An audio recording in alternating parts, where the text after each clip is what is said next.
안녕하세요, 여러분. 제 이름은 이메림입니다. 올해 35, 서울 변두리의 한 건자재 수입 업체에서 영업직으로 굴러먹은 지 벌써 10년이 다 되어가네요. 남들은 영업이라고 하면 번듯한 정장에 서류 가방 하나 들고 다니는 줄 알지만 제 현실은 현장의 흙먼지와 비릿한 쇳가루 냄새로 범벅된 일상이었습니다. 그날은 유독 시린 칼바람이 몰아치던 금요일 오후였습니다. 퇴근길 지하철의 밀집된 공기 속에서 저는 온몸에 진이 다 빠져나간 채 손잡이에 매달려 있었죠. 10년 전 갓 입사했을 때의 팽팽했던 피부는 간데없고 거울 속에는 푸석한 눈가와 고단함이 내려앉은 중년 여성의 얼굴만 남아 있었습니다. 영업이라는 게 그렇잖아요. 계약 하나를 따내기 위해 배가 뒤틀릴 때까지 폭탄주를 들이켜고 화장실 변기를 붙잡고 눈물을 쏟아내도 집에 돌아올 때는 아무 일 없었다는 듯 남편 박진우를 위해 따뜻한 된장찌개를 끓여내야 하는 삶. 그것이 제가 짊어진 아내이자 며느리라는 이름의 무게였습니다. 현관문을 열자마자 녹록한 집안 공기가 저를 맞이했습니다. 구두 뒷굽에 묻어온 공사장의 마른 흙이 현관 타일에 스르르 떨어졌지만 그것을 털어낼 기력조차 없었죠. 그때 코트 주머니 속에서 휴대폰이 짧고 강하게 진동했습니다. 신한은행, 배경, 영원 입금, 완료, 귀하의 노고에 감사드립니다. 순간 심장이 원는 것 같았습니다. 떨리는 손가락으로 뱅킹 앱을 실행했습니다. 화면 속 숫자들이 마치 살아있는 생명체처럼 제 눈앞에서 일렁였습니다. 1 뒤에 붙은 8개의 0, 1억 원이었습니다. 올해 유독 건설 경기가 최악이라며 다들 구조조정을 걱정할 때 저는 섭씨 40도가 넘는 다약볕 아래서 안전화를 신고 공사장을 누볐습니다. 발바닥에 물집이 잡혀 진물이 터지고 겨울에는 영하 15도의 강추위 속에서 손가락이 곱아 펜조차 잡지 못하면서도 버텼던 시간들이 주마등처럼 스쳐 지나갔습니다. 살았다. 이제야 숨 좀 쉬겠네. 나도 모르게 입 밖으로 안도의 한숨이 터져 나왔습니다. 이 돈이면 고향에 계신 친정 엄마의 낡은 냉장고부터 바꿔드릴 수 있겠지. 10년째 소음만 요란하고 냉기도 시원치 않은 그 고철 덩어리를 보며 가슴 아팠던 세월이 떠올랐습니다. 그리고 내년이면 초등학교 4학년이 되는 우리 아들 민준이 미술에 재능이 있다면서도 학원비가 아까워 집에서 몽당연필로 그림을 그리던 아이에게 제대로 된 화실을 보내줄 수 있다는 생각에 가슴이 벅차올랐습니다. 내친 김에 3년 전 큰맘 먹고 샀지만 이제는 보풀이 일어난 제 코트도 하나 새로 장만하고 싶었습니다. 동료들이 명품백은 아니더라도 우아한 코트를 입고 출근할 때 저는 늘 작년, 재작년 옷을 돌려막으며 웃음을 지어 보였거든요. 행복한 상상에 젖어 안방으로 향했습니다. 화장대 서랍 깊숙한 곳, 늘 두던 자리에 제 급여 통장과 연결된 체크카드를 확인하기 위해서였죠. 우리 집은 비밀이 없어야 한다며 남편에게도 비밀번호를 공유해왔던 터라 따로 잠가두지는 않았습니다. 가족인데 설마 하는 마음이 늘 저를 방심하게 했죠. 그런데 서랍을 여는 순간 공기가 서늘해졌습니다. 있어야 할 카드가 보이지 않았습니다. 어디 갔지? 내가 어제 마트 다녀와서 다른 데 뒀나? 심장이 빠르게 뛰기 시작했습니다. 식탁 위, 소파 틈새, 심지어 주방 수납장까지 미친 듯이 뒤졌습니다. 2년 전 회사 연말 파티에서 경품으로 받은 낡은 가죽 지갑도 탈탈 털었습니다. 신분증과 영수증 조각들만 흩어질 뿐 제가 찾는 파란색 카드는 어디에도 없었습니다. 머릿속이 하얘졌습니다. 잃어버린 걸까? 길바닥에 흘린 건가? 하지만 어제 분명 민준이 간식을 사고 지갑에 넣었던 기억이 선명했습니다. 그때 문득 어제 늦게 들어와 안방을 기웃거리던 남편 박진우의 얼굴이 떠올랐습니다. 제가 민준이 숙제를 봐주는 동안 그는 평소답지 않게 조용히 안방을 드나들었죠. 설마 하는 불길한 예감이 엄습했습니다. 떨리는 손으로 남편에게 전화를 걸었습니다. 연결음이 몇 번이나 이어졌을까요? 수신음 너머로 들려오는 소음은 집안의 정막과는 대조적이었습니다. 여자들의 들뜬 웃음소리, 그리고 공항 대합실에서나 들릴 법한 웅성거리는 안내 방송 소리. 여보, 지금 어디야? 내 급여 카드. 혹시 당신이 가져갔어? 성과급 들어온 카드 말이야. 제 목소리가 파르르 떨렸습니다. 수화기 저편에서 들려오는 박진우의 목소리는 지나치게 태연했고 오히려 약간 들떠 있었습니다. 아, 그거 내가 챙겼지. 지금 우리 가족 다 같이 제주도 가는 비행기 기다리고 있어. 순간 피가 거꾸로 솟는다는 게 어떤 기분인지 온몸으로 느꼈습니다. 귀에서 이명이 들리고 숨이 턱 막혔습니다. 당신 제정신이야. 내 허락도 없이 1억 원이 든 카드를 들고 여행을 가. 그것도 누구랑? 왜 이렇게 예민하게 굴어? 혜림아, 우리 어머니가 저번에 앞집 김씨 아저씨네 가족여행 다녀온 거 보고 얼마나 부러워하셨는지 알잖아. 당신 이번에 성과급 크게 나올 거라는 거 대충 들었으니까 내가 미리 좀 썼지. 우리 부모님하고 요즘 이혼 고민 때문에 우울해하는 우리 누나네 가족까지 다 데리고 왔어. 효도 좀 하겠다는데 그게 그렇게 큰 잘못이야. 남편의 당당한 말투에 저는 할 말을 잃었습니다. 제가 여름엔 땀띠로 고생하고 겨울엔 동상에 걸려가며 번피 같은 돈이었습니다. 시댁 식구들의 웃음꽃을 피우기 위해 제 10년의 노고가 도둑맞은 기분이었습니다. 가족여행, 내 돈으로 나한테 상의 한마디 없이. 진우 씨, 그 돈이 나한테 어떤 돈인지 알잖아. 에이, 이메림, 너 진짜 치사하다. 가족끼리 내 돈 따지는 거야? 당신 우리 집 며느리잖아. 우리 부모님이 당신을 얼마나 예뻐하시는데 그 정도 용돈도 못 드려. 누나도 그래. 동생네가 잘 나가서 여행 한번 보내주는 게 뭐가 어때서. 하여튼 너는 그게 문제야. 계산적인 거. 나중에 다 보상해 줄 테니까 일단 기분 좋게 다녀올게. 끊어. 전화는 무자비하게 끊겼습니다. 적막한 거실에 홀로 남겨진 저는 주먹을 꽉 쥐었습니다. 손등에 핏줄이 붉어지고 눈물이 차올랐지만 결코 흘리지 않았습니다. 울어봤자 카드가 돌아오지 않는다는 걸. 울어봤자 저들이 제 헌신을 알아주지 않는다는 걸. 10년의 결혼 생활 동안 뼈저리게 배웠으니까요. 저는 베란다 창문을 열었습니다.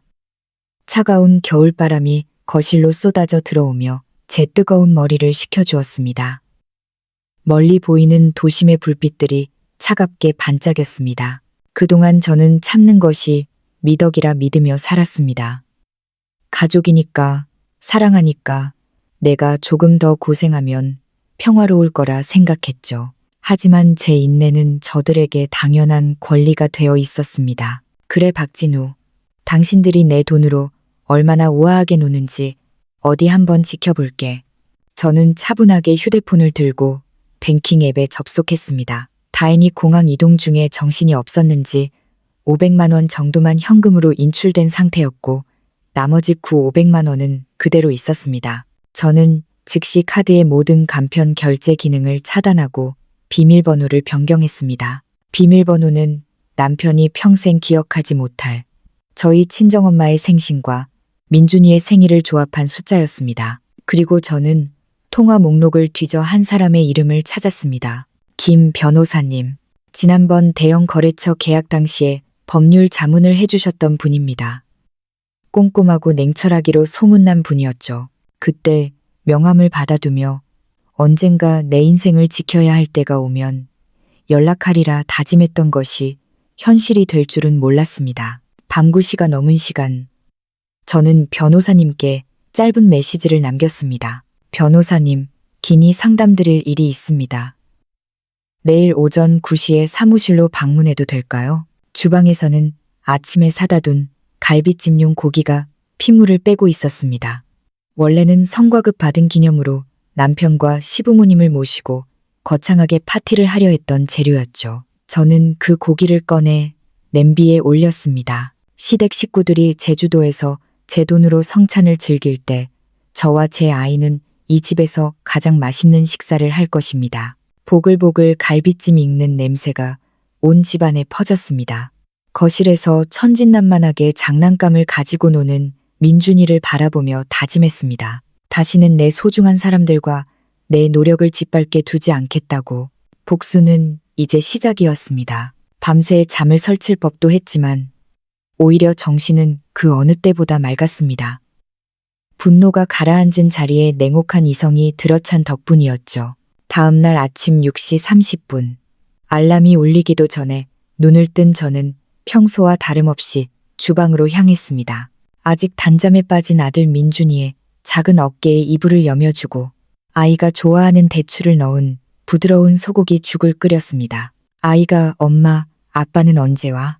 라고 물었을 때 저는 가슴 한구석이 아려왔지만 애써 미소 지으며 대답했습니다. 아빠는 할아버지, 할머니랑 제주도에 일이 있어서 가셨어. 며칠 뒤면 오실 거야. 민준이를 등교시킨 후 저는 서둘러 법조타운으로 향했습니다. 미리 연락해둔 김 변호사님의 사무실은 정갈하면서도 엄숙한 공기가 흘렀습니다. 따뜻한 차 한 잔을 내어주는 비서의 친절함도 제 긴장을 녹이지는 못했죠. 잠시 후 안경 너머로 지적인 광채를 띠는 김 변호사님이 마주 앉았습니다. 변호사님, 남편이 제 허락 없이 1억 원이 든 급여카드를 가져가 시댁 식구들과 제주도 여행을 떠났습니다. 그리고 조사해보니 그동안 제 몰래 시누이와 시부모님께 거액을 송금해왔더군요. 제 목소리는 낮았지만 단호했습니다. 저는 그동안 남편 박진우가 제 눈을 피해 자기 누나에게 빌려준다는 명목으로 수백만 원씩 보냈던 이체 내역 캡처본을 내밀었습니다. 작년 3월에 150만 원, 5월에 200만 원, 그리고 지난 9월에는 무려 500만 원까지. 모두 제가 현장에서 발로 뛰며 번 돈이었습니다. 김 변호사님은 서류를 훑어보더니 단호하게 말했습니다. 이메림 씨, 이 카드는 혼인 전부터 사용하던 개인 급여 계좌죠. 그렇다면 이 수입은 명백한 특유재산으로 분류될 가능성이 높습니다.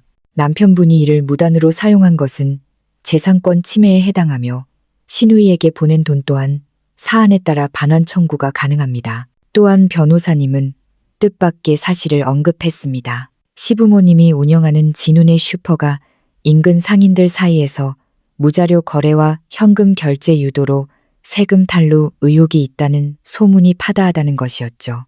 저는 무릎을 탁 쳤습니다.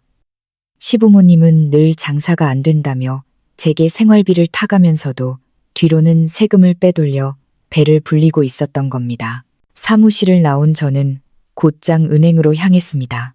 3년치 전체 거래 내역을 상세히 뽑아보기 위해서였죠. 은행 창구 직원이 건네준 두툼한 종이 뭉치를 받아든 저는 근처 카페에 앉아 한 줄 한 줄 살피기 시작했습니다. 그러다 손등이 파르르 떨리는 지점을 발견했습니다. 매달 15일, 제 월급날만 되면 정확히 50만 원씩 박건국이라는 이름으로 돈이 빠져나가고 있었습니다. 바로 시아버님이었습니다. 세상에, 나 몰래 매달 용돈을 바치고 있었던 거야? 1년이면 600만 원, 3년이면 거의 2억만 원에 육박하는 돈이 제 주머니에서 시댁으로 흘러들어갔습니다. 게다가 유미라라는 낯선 이름으로 송금된 일 0만 원의 행방도 찾았습니다. 알고 보니 시누이의 가명 계좌였죠. 박진우, 이 남자는 저를 아내가 아니라 움직이는 현금 인출기로 생각했던 게 분명했습니다. 분노가 극에 달하자 오히려 차분해진 저는 휴대폰을 들어 가장 든든한 우군에게 전화를 걸었습니다. 저희 회사의 최대 거래처인 대성건재의 이 회장님이었죠. 과거 이 회장님이 세무조사 문제로 곤혹을 치를 때 제가 밤낮 없이 뛰어다니며 해결책을 찾아드린 적이 있어 그는 저를 친동생처럼 아꼈습니다. 회장님, 저 혜림입니다. 부탁드릴 일이 하나 있어서요. 저는 담담하게 남편과 시댁의 만행을 전했습니다. 이 회장님은 수화기 너머로 호탕하게 웃으면서도 서늘한 목소리로 대답했습니다. 혜림아, 걱정 마라. 세무서 쪽에 내 아는 지인들이 많으니 그 진운의 슈퍼인가 하는 곳은 제대로 들여다보라고 하마.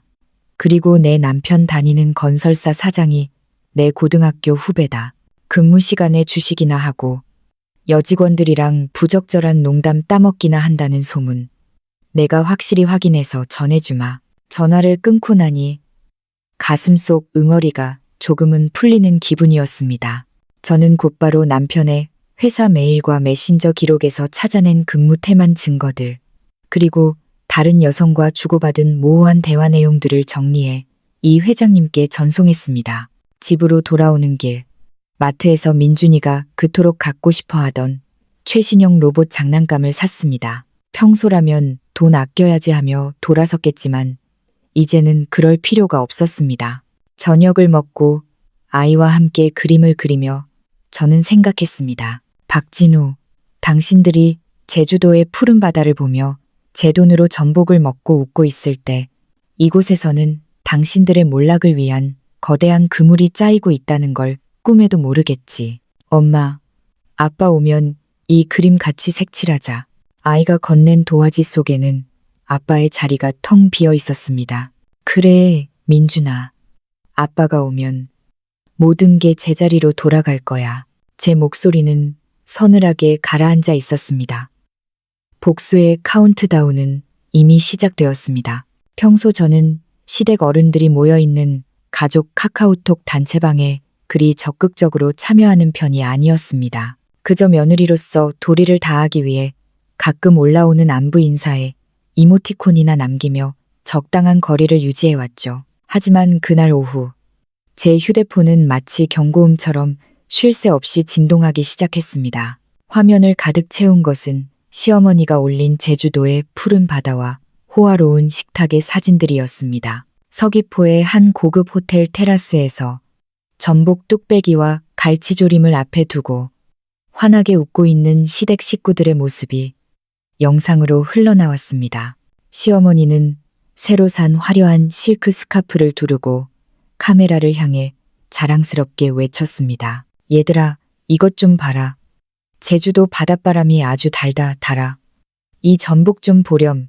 입에서 살살 녹는다. 우리 아들 진우가 효자라. 며느리 성과급 1억 원 나온 걸로 우리 온 가족을 이렇게 대접해주네. 역시 우리 집 기둥이야.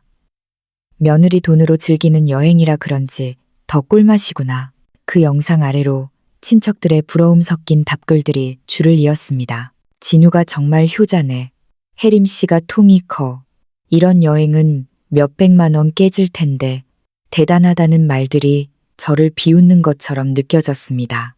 저는 차가운 눈으로 그 영상들을 하나하나 내려받았습니다. 제 피와 땀이 어린 돈으로 그들이 누리는 사치가 나중에 법정에서 얼마나 강력한 증거가 될지 그들은 상상조차 못하고 있겠지요. 심지어 남편 박진우는 신우이의 아이들에게 줄 비싼 캐릭터 가방과 시어머니를 위한 300짜리 수는 팔찌를 샀다며 자랑하는 영상까지 올렸습니다. 혜림이가 돈을 잘 버니까 이런 것도 사들이는 거지라며 거드름을 피우는 그의 모습에 저는 실소했습니다. 하지만 그들의 낙원은 그리 오래가지 않았습니다. 1시간쯤 지났을까 박진우에게서 날카로운 목소리의 전화가 걸려왔습니다. 야, 이메림, 너 지금 카드 어떻게 한 거야? 호텔 체크아웃 하려고 하는데 왜 한도 초과가 뜨고 결제가 안 돼? 비밀번호도 틀리다고 나오잖아. 그의 고함에도 저는 흔들리지 않았습니다. 오히려 아주 나른하고 평온한 목소리로 대답했죠. 아, 그거? 내가 바꿨어. 내 카드를 내 마음대로 하는 게 무슨 문제라도 있니? 당신이 내 허락도 없이 내 성과급을 가져가서 가족 여행을 떠난 게 문제지. 너 미쳤어? 지금 부모님도 계시고 누나네 식구들까지 다 있는데 여기서 망신당하게 할 셈이야? 당장 비밀번호 알려줘. 호텔 직원이 결제 안 되면 경찰 부르겠대. 경찰? 부르라고 해. 나도 내 카드를 도둑 맞았다고 신고할 참이었으니까. 당신들이 제주도에서 호의호식하는 동안 나는 그동안 당신이 내 몰래 우리 부모님 용돈이라며 가져간 돈, 신우이 비자금으로 빼돌린 돈 다 확인했어. 3년 동안 800만 원이나 되더라. 전화기 너머로 박진우의 숨소리가 거칠어졌습니다. 옆에서 시어머니가 가로채 비명을 지르듯 외쳤습니다. 혜림아, 너 어쩜 이리 독하니? 가족끼리 좀 쓸 수도 있지. 그걸 다 따지고 들어? 우리 지금 길바닥에 나앉게 생겼어. 당장 돈 안 보내주면 난 이 회사로 쫓아간다. 어머니, 오실 거면 마음대로 하세요. 저도 기다리고 있을게요. 대신 오실 때 기자들도 좀 부를까요? 며느리 피땀 흘린 성과급 훔쳐서 여행 온 시댁 식구들 이야기 참 재미있어 할 텐데요. 저는 전화를 끊고 즉시 가족 단체방에 폭탄을 던졌습니다. 그동안 박진우가 몰래 시부모님께 매달 송금한 내역서, 신우이 가명 계좌로 보낸 수천만 원의 이체 확인증, 그리고 결정적으로 박진우가 유미라는 여자와 단둘이 비싼 코스 요리를 먹으며 제 카드로 결제한 영수증들을 차례대로 올렸습니다. 순식간에 단체방은 정적에 휩싸였습니다. 조금 전까지 효자라며 추켜 세우던 친척들은 약속이라도 한 듯 입을 다물었습니다. 얼마 후 몇몇 친척이 이건 진우가 너무했네. 세상에 남의 돈으로 바람까지 피운 거야. 라며 혀를 차는 메시지들이 올라오기 시작했습니다. 그때 제 휴대폰으로 낯선 번호에 연락이 왔습니다. 제주도에 있는 그 호텔 매니저였습니다. 이메림 씨 되시나요? 박진우 씨 일행이 숙박비와 식대 등 총일 680만 원을 결제하지 못하고 계십니다. 본인 카드가 아니라는 주장이 있어서 연락드렸습니다. 저는 매니저에게 정중하고 냉정하게 말했습니다. 네, 그 카드는 제 명의가 맞습니다만 저는 그곳에 간 적도 없고 결제를 승인한 적도 없습니다. 제 카드를 무단으로 가져간 도난 사건이니 호텔 규정대로 처리하시고 필요하다면 그분들을 바로 고소하셔도 좋습니다. 저는 어떤 책임도 지지 않겠습니다. 수화기 너머로 박진우의 절규와 시어머니의 곡소리가 들려왔지만 저는 미련 없이 전화를 끊었습니다. 창밖에는 비가 내리기 시작했습니다. 차가운 빗줄기가 제 마음속에 마지막 남은 미련마저 씻어내고 있었습니다. 이제 남은 것은 그들이 쳐놓은 그물에 스스로 걸려드는 것을 지켜보는 일뿐이었습니다. 제주도에서의 그 화려했던 도둑질 여행은 결국 비참한 종말로 치달았습니다. 카드 결제가 막히고 현금마저 바닥난 박진우와 시댁 식구들은 결국 지인들에게 비굴하게 돈을 빌려 가장 저렴한 배편과 심야버스를 갈아타고 서울로 돌아와야 했습니다. 하지만 그들을 기다리고 있는 것은 따뜻한 집이 아니라 제가 치밀하게 설계한 차가운 현실의 단죄였습니다. 월요일 아침 서울 강남의 오피스 빌딩 숲 사이로 날카로운 곡소리가 울려 퍼졌습니다. 제가 근무하는 건자재 수입업체 정문 앞 시어머니는 대리석 바닥에 주저앉아 대성통곡을 하고 있었습니다. 헝클어진 머리와 눈물 범벅이 된 얼굴로 시어머니는 지나가는 사람들의 바짓가랑이를 붙잡을 듯 손을 휘저으며 외쳤습니다. 이것 좀 보세요. 우리 며느리 이메림이 얼마나 독한지 세상 사람들이 다 알아야 해. 아들이 부모 효도시켜주겠다고 며느리 돈 좀 썩기로서니 카드를 정지시켜서 노인네들을 그 먼 타지에서 굶겨 죽일 뻔했다니. 세상에 이런 법이 어디 있어. 옆에서는 시아버님이 뒷짐을 진 채 씩씩거리며 고함을 질렀고 박진우는 얼굴이 벌겋게 달아오른 채 저를 잡아먹을 듯 노려보고 있었습니다. 동료들과 행인들이 수근거리며 몰려들기 시작했고 회사의 이미지는 순식간에 추락할 위기에 처했습니다. 하지만 저는 당황하지 않았습니다. 오히려 아주 느린 걸음으로 그들 앞에 다가갔습니다. 제 손에는 두툼한 서류 봉투와 녹음기 기능이 켜진 휴대폰이 들려 있었죠. 어머니, 아버님, 여기서 이러시면 안 된다는 거 잘 아실 텐데요. 지금 이 소란 제가 다 녹음하고 있고 이미 저희 회사 보안팀에서 경찰에 신고도 마쳤습니다. 그리고 당신들이 말하는 그 며느리 돈, 정확히 말하면 제 피와 땀이 어린 성과급 1억 원이죠. 그걸 제 허락도 없이 훔쳐간 건 박진우 씨고요. 저는 박진우의 코앞에 은행 거래 내역서를 들이밀었습니다. 매달 내 계좌에서 몰래 빠져나간 부모님 용돈 50만 원, 신우이 비자금으로 세탁된 수천만 원, 그리고 제주도에서 쓴 일 600만 원까지 이 모든 게 가족이라는 이름으로 용서될 거라 생각했어? 주변 사람들 들리게 더 크게 말해볼까? 당신이 내 돈으로 어떤 여자랑 바람 피우고 다녔는지도 구경하던 사람들 사이에서 세상에 도둑질에 바람까지 피운 거야. 라는 경멸 어린 속삭임이 터져 나왔습니다. 시어머니는 며느리 돈은 곧 아들 돈이지 라고 악을 썼지만 법의 테두리 안에서 그 논리는 그저 노인의 노망 섞인 비명일 뿐이었습니다. 결국 그들은 경찰차 사이렌 소리가 들려오자 짐가방을 팽개치듯 들고 도망치듯 사라졌습니다. 하지만 이것은 시작에 불과했습니다. 그들이 도망치듯 도착한 곳은 시부모님의 유일한 재산이자 박진우가 제 돈을 야금야금 빼돌려 중도금을 치렀던 은평구의 작은 아파트였습니다. 그러나 단지 입구에 들어선 그들을 맞이한 것은 굳게 닫힌 현관문 위에 붙은 선명한 빨간 딱지, 즉 압류봉인 조치였습니다. 이 회장님을 통해 전달된 세무조사 결과 시부모님의 진운의 슈퍼는 수년간 수억 원대의 매출을 누락시킨 정황이 포착되었습니다. 그 탈세액과 과태료를 충당하기 위해 법원과 세무서가 공조하여 해당 부동산을 즉시 압류한 것이었죠.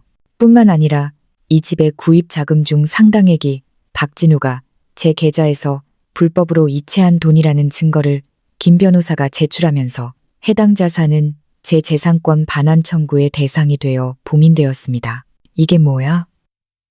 누가 우리 집에 이런 걸 붙여놨어?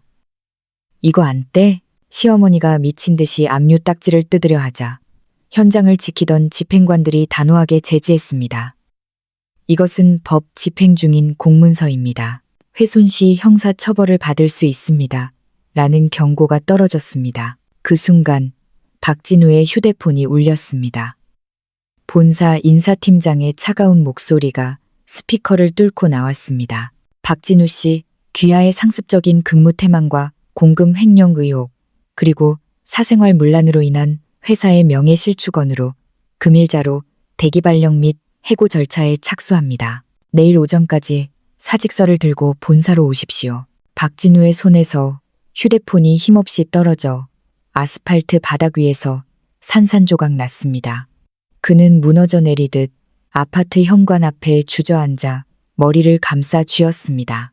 며칠 전 제주도의 푸른 바다를 배경으로 내 아내가 벌어준 돈으로 호강한다 며 거드름을 피우던 남자의 모습은 어디에도 없었습니다. 다 끝났어. 집도 직장도 전부 다.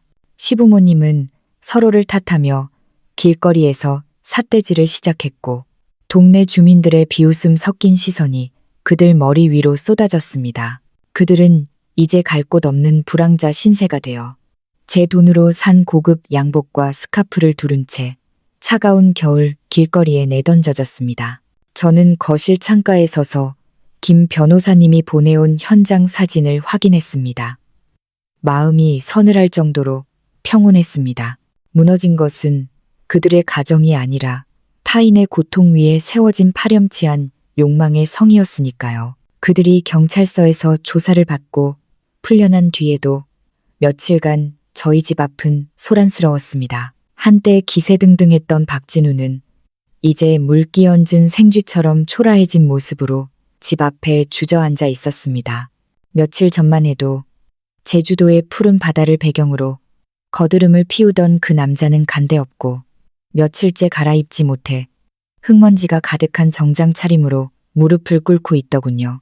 옆에 앉은 시어머니는 이제 악을 쓸 기운도 없는지 빨갛게 짓무른 눈으로 딱딱하게 굳은 만두 조각을 씹으며 저를 보자마자 바짓가랑이를 붙잡았습니다.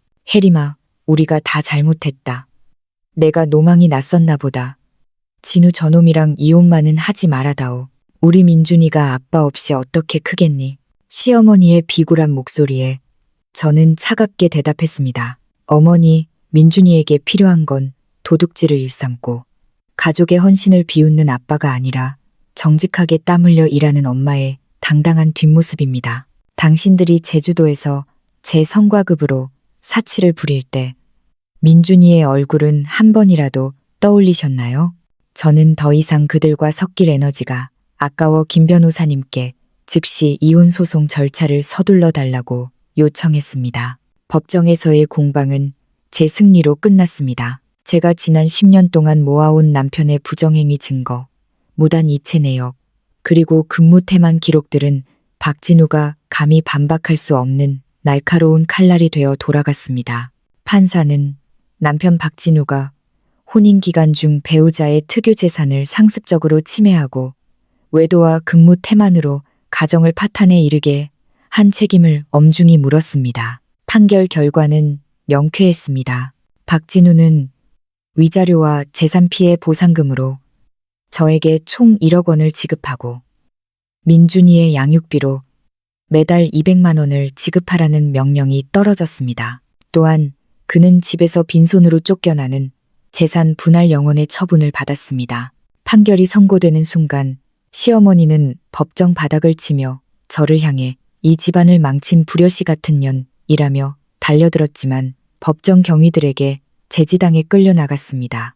시아버지는 고개를 푹 숙인 채 아무 말도 하지 못하고 그저 한숨만 내쉴 뿐이었죠. 그 후의 삶은 거짓말처럼 찬란하게 바뀌었습니다.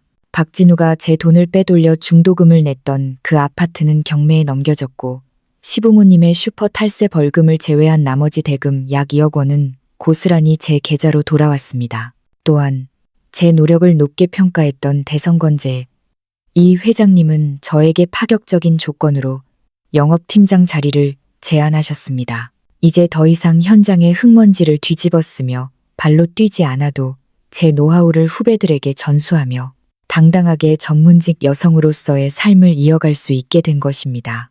민준이는 이제 화실에서 마음껏 그림을 그립니다. 어두웠던 아이의 표정은 이제 찾아볼 수 없을 만큼 밝아졌고 선생님은 민준이가 최근 시 미술대회에서 상까지 받았다며 칭찬을 아끼지 않으십니다. 반면 박진우의 소식은 비참했습니다. 대기업 행정직에서 쫓겨난 그는 이제 일용직 노동자로 전전하며 법원의 강제 집행에 따라 매달 월급의 절반 이상을 제게 위자료로 납부하고 있습니다. 세금 체납으로 구치소까지 다녀온 시아버지는 아파트 단지 입구에서 폐지를 줍는 신세가 되었고 시어머니는 매일 밤 거실에서 울며 후회한다는 소문이 들려왔습니다. 어느 날 저녁 민준이를 데리고 단지 내 상가에 들렀다가 쓰레기 분리수거장에서 빈병을 줍고 있는 시어머니와 마주쳤습니다. 그녀는 저를 보자마자 황급히 고개를 숙이고 쓰레기통 뒤로 몸을 숨겼습니다. 저는 그 뒷모습을 보며 비웃지도 동정하지도 않았습니다. 그저 제 곁에서 웃고 있는 민준이의 손을 꼭 잡고 앞을 향해 걸어갈 뿐이었습니다. 마지막으로 제 이야기를 들어주시는 여러분께 꼭 전하고 싶은 말이 있습니다. 첫째, 참는 것이 늘 미덕은 아닙니다. 당신의 노력을 우습게 여기고 가족이라는 이름으로 당신을 착취하는 자들에게는 차가운 법의 잣대를 들이대야 합니다. 둘째, 경제적 주도권을 절대 놓지 마세요. 스스로 번 돈은 스스로 지켜야 하며 그것이 곧 당신의 자존감과 아이를 지키는 가장 강력한 방패가 됩니다. 셋째, 아이를 위해 불행한 결혼을 유지하지 마세요. 아이에게는 완벽한 형태의 가정이 아니라 행복하고 당당한 엄마의 웃음이 더 절실합니다. 마지막으로 나 자신을 믿으세요. 당신이 스스로를 귀하게 여기기 시작할 때 세상 또한 당신을 함부로 대하지 못할 것입니다. 제 고단했던 삶의 한 장이 이렇게 마침표를 찍었습니다. 이제 저는 민준이와 함께 더 밝고 따뜻한 미래를 향해 나아가려 합니다. 여러분의 삶에도 정의로운 햇살이 가득하기를 진심으로 바랍니다.